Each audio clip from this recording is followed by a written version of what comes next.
Hi everyone, Velvet here, and I have some stories for you today. But before we get started, can you please do me a huge favor and like, comment, and subscribe? It'll help the channel out and it'll get you more videos like this. Let's get to it. And our first one comes from Estra Sona, 29. Am I wrong for feeling that I was racially profiled at Costco? I, a 26-year-old male, and my girlfriend, a 25-year-old female, went to Costco. I took my girlfriend because she's never been before. I was like, this place is amazing. My family grew up shopping at Costco in Maryland, and I have a membership.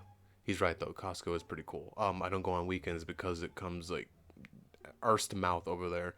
It's not fun on the weekends, but weekdays, oh, it's fun. Plus, you get a nice little meal, maybe a little drink at the end, and then you go to the food court and you can get like spend $1.50 and get a big old hot dog and a soda and a churro. But they got rid of the churros, so I don't know what I'd get. I haven't been to Costco in a while. Or you could spend like $2.50 and get a big old slice of pizza.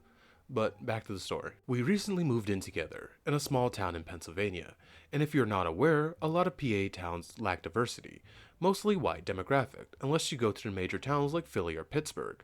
I'm African American from Baltimore, so being in an all-white environment is noticeable. But the norm is the new town. My girlfriend is Caucasian. Anyway, we shop around. I show her the amazing pizza and hot dogs. See, I told you guys the pizza and hot dogs are amazing.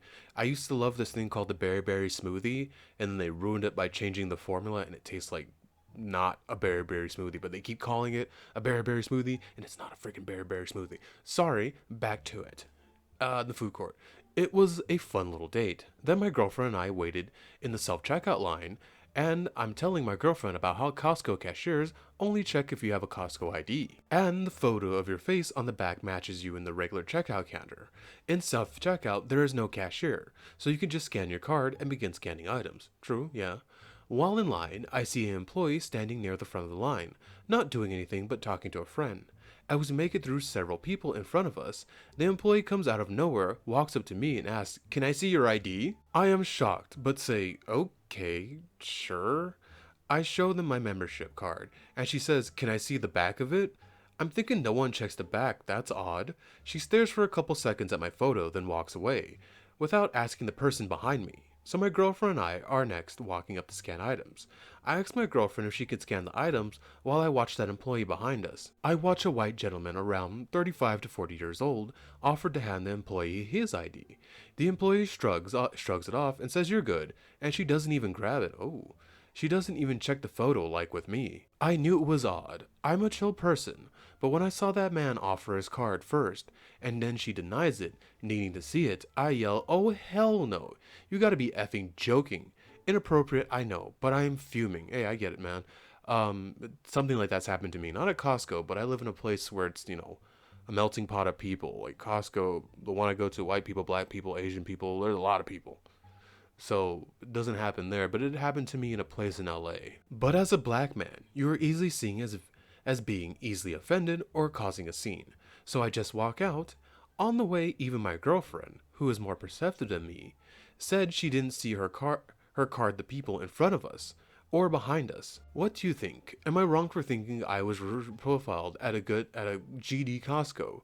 Or does Costco's card policy give people opportunities to interact their implicit biases? Honestly, OP, yeah, that would get under my skin. It probably is that employee. She probably is a bit, because, okay, if she had checked at least one or two people without, your same complexion, I'd be like, okay, it's just you gotta sometimes randomly do it.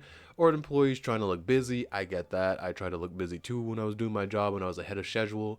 But like you gotta do something, look busy.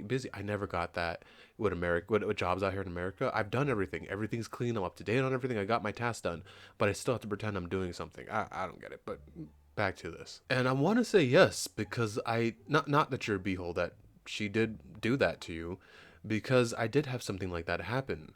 And it was like this. It wasn't, overt. It wasn't in your face. It was like, did that happen? Because I was there with my friend who was the same, you know, well, he kind of looked similar to him, but he's not the same race as them. But they didn't touch his stuff. But they took mine to the front counter. And even he went, "Hey, did that happen?" And we both said yes, and we left. So this kind of gives me that same vibe, like, did that happen? Did that really happen? Yeah, OP, I think I'm gonna agree with you. I don't know how far you're gonna get if you complain about Costco. I wouldn't go into the store and complain. I would go online and lodge a complaint against the employee. But yeah, you're not the beehole. I'm kind of with you on this. It does give me that same vibe. Our next one comes from Curious Lawyer 9396. Am I in the wrong for getting mad that my husband is attracted to my sister? The other day, my husband, a 39-year-old male, and I, a 39-year-old female, were at my sister Laura, a 45-year-old female's house for my nephew's 6th birthday party. It was her family, my mom, older sister, and us. My mom has always liked having nice pictures of everyone wherever we have family events, so we usually dress somewhat nice. It's not a big deal if one doesn't, but it tends to be our tradition. Laura had to do some work earlier and didn't finish until we were almost done making dinner. When dinner was finished, she was just in a sweatshirt and yoga pants. We tease each other all the time, so I made a joke about how we did have to leave her out of the picture this year. She laughed and we went on with the party. Obviously, she was in the picture when we took it. It was just a dumb joke. After my husband and I got home, he made a comment about how rude it was for me to criticize Laura for the way she chose to dress in her own home.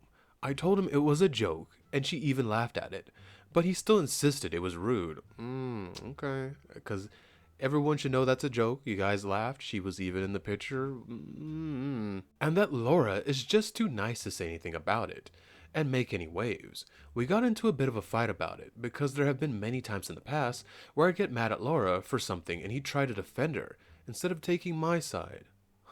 During the fight, I admit I was slightly annoyed that my mom and I had spent so much time cooking and making the cake and we still managed to dress up like usual, while Laura had a good hour after she was done working to throw on a nice shirt or dress or something, especially since we were at her house. I wasn't angry about it. It was just like a passing thought I had when she came for dinner dressed like that. At that point, my husband said it didn't matter what Laura wore because she looks good no matter what. He's never said that about me before. He's never said I look bad or anything, but he only ever compliments my appearance when I dress nicely. This really pissed me off, since he was again defending her against me. Which, why is he defending her? This was a joke, but yeah. I asked him if he thought she was prettier than me, and he tried to deny it at first, but I reminded him what he just said about her looking good no matter what, and how he's always saying how much he admires her and thinks she's a great person. He finally admitted that he does think she's really pretty. Then he tried to backpedal and claim that while he thinks she's attractive, he isn't attracted to her. I'm gonna call BS on that. I blew up at him and said some things I regret. I made him sleep in the guest room that night, and he's still sleeping in there. When I tried to discuss things with him, he said he didn't want to talk about it. I can't believe this whole mess happened. Because he got mad about a joke. Now it sounds like he got mad about a joke about the woman he wants. I made on someone else's behalf. It sounds so stupid that I don't want to talk to my family or friends about the situation, but I also don't like how much of a rift it seems to have caused between us. Am I wrong for getting mad over what he said about my sister? I'm gonna say you're not in the wrong, especially how he's so quick to defend her and take her side over a joke. Like, who cares? This should have been that, a one and done. Like I said before in the video, she took the picture. It was a joke. Haha, you're not well dressed, but we're gonna have to exclude you from the picture. It's not even a good joke. It's just a little freaking dad family joke. It, to me, it sounds like he wants your sister and he's not really into you. um I don't know what to tell you about that because I think he made it kind of clear. He even said he finds her attractive. He's sticking up for her. I don't know what to tell you about this one. But I'll end it with, yeah, I don't think you're in the wrong. I think he's interested in your sister. And our final one comes from Dark Angel Laurie 13. Am I wrong for leaving my ex over the fact that he took out our cat? So this is kind of an old story, but was brought up recently with my brother who just moved back to the same state as me. He asked why I wasn't with my ex anymore, and I simply said it's because of the death of our cat, Onyx. Onyx was big, about 10 pounds, fully black domestic shorthair, for those who may want to know. I loved him and did everything I could for him. My brother asked me how my ex had taken out my cat, so I told him. At the time, my ex worked at the county animal control as a kennel technician, so he'd clean up, feed, and just look after the cats and dogs that were there. I worked nights at a grocery store and never got home until he had already left for the day. One day, I had gotten home from work and went to feed Onyx like I normally would, but when I got home, I couldn't find him, so I got worried. I started to tear my home apart looking for him. I found him curled up under me and my ex's bed. He was ice cold. After 30 minutes of me finding him, I called my ex and told him the news. It took me a minute to calm myself down to make the call. My ex, in the most coldest and non-caring, told me, okay.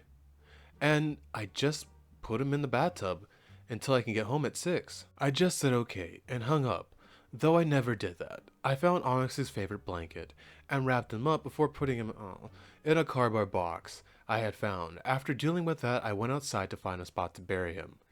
Oh man, this is making me have flashbacks to my sister's dog. She was a beautiful black lab and had to carry her corpse across the street when it got hit by a car. That's fun. He is now placed beside my childhood pets, Baby Girl and Diablo, who passed years before I'd gotten Onyx.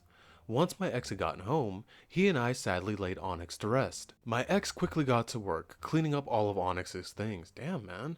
AKA, he was throwing all his stuff away. Why? You could get another cat. And refused to talk up to me about it, and wouldn't even stop after I begged because I personally wasn't ready for that. Yeah, you just lost him. You're not gonna want to throw away all his stuff. And like I said, you could get another cat. All while my ex did this, he was saying I was being childish and that it was just a cat and to get over it. Holy hell! And he's working with animals. I wouldn't let this sociopath or psychopath near animals. Now, a very important note is that Onyx had kitty AIDS. It was asymptomatic, so if he had ever gotten sick, I wouldn't have any way to know until it was too late, according to our vet. Alright, now, on to the important part. How he did it. A few days after Onyx's death, me and my ex were in our room while I was getting ready for work. My ex asked me if Onyx was still sleeping in our dirty laundry hamper, something he's always done. I said, probably. Why do you ask? Because it shocked me he was willing to talk about him at all. And he said, oh, because for the last 2 weeks, we've, the animal control, have been fighting feline Palinocopina virus, something similar to parvo for dogs. I had no idea and went quiet before I looked at him, on the verge of crying. And you never told me? Why? He said that he didn't see it as a big deal. Mind you, I also have a dog, and when they're fighting parvo, my ex would undress outside, go straight to the shower, and try to make sure my dog wouldn't get sick. Oh man. That's messed up. It sounds like he's a dog person and a cat person. Me too, but I don't want to hurt cats. I think they're cute, I just can't raise one. I was already crying and told him to get out, that we were over and to get out of my house. He did, though was trying to argue the whole time. Once he took all of his things and left, I called out of work that night, and we haven't spoken since. Back to the present. I asked my brother why he brought up my ex and separation. Apparently he's in contact with my ex, and my ex has been telling people he has no idea why we split. My brother then said I was childish for leaving my ex over a cat. You didn't leave him over a cat, love. You left him because he, sounds like he on purpose, got your cat sick to, unalive your cat. That's some psychopath stuff right there. Like I said, I'm not a cat person, but I'm not gonna go hurt a cat or, end a cat's life. I shrugged it off and changed topic. Well, that was a good way of handling it. From since then, I've had my ex blocked and still never unblock him to talk to him again. So, am I in the wrong for leaving my ex because he might have taken out my cat? Update. So I saw a question saying, how could I allow my cat to sleep in a hamper that might have been contaminated? So I should specify, there are 2 hampers for our clothes. One in the bathroom, that he made very clear to me when he put it in there that it was only for his clothes from work. We had a second hamper in our bedroom that was for my clothes and his day off clothes that our cat would lie in. I wasn't aware at the time that he had started to throw his dirty work clothes in with my clothes in the bedroom hamper. Oh, okay, he's the one who, told you which one was for what, so, Another update. Since I noticed the question of if Onyx the cat was vaccinated or not, yes he was. I was actually taking him to several vet appointments because he was overweight. Being 10 pounds is very unhealthy, but that's how I had gotten him. From what the vet told me, since he had AIDS, no matter what I did, he'd be more susceptible to getting sick if being brought around illness. Okay, OP. No, you were not in the wrong. I can't be with someone who harms or injures animals like that. And he's with animals. He was taking care of animals at the kennels. Like, that's some evil stuff, man. That's like having a you-know-what watch over kids. Same kind of vibe, you know what I mean? He's over there being cold when you lost your animal. Like, I get that. I feel, oh god, man, it's heartbreaking when you lose your pet. I'm in this vicious cycle of I can't not have a dog. I have to raise it from a baby to old age, and when I lose that dog, I have to get another dog, or life just doesn't work. I grew up with dogs, you know what I mean? And yeah, I couldn't be with or stay with someone who willingly took out my pet. I'm not a cat person, but I'm not going to, you know what I mean? I wouldn't get with someone who owns cats. It's just not my thing. I think they're adorable. Hell, my character is a cat, is cat themed. But even, you know what I mean? I play with the cats. I love cats. If someone has a cool cat, I'm gonna play with the cat. It's fun watching them get catnip and go crazy. Or that one cat who was really mean and then became really cool. Sorry, wandered off there, but I don't blame you. I'd kick someone out of the house who willingly took the life of my animal. Cause yeah, he might not have physically done it, but he knew what he was doing when he threw it in the hamper. Like I said before, he's the one who told you which hampers are which and started throwing his infected clothes into the other hamper. That's some evil stuff, OP. No, you are not in the wrong. Thank you for making it to the end of the video with me. And can you please do what I said in the beginning? And like, comment, and subscribe. It really and truly does help the channel out. It helps it grow, and it helps you get more videos like this. Velvet out.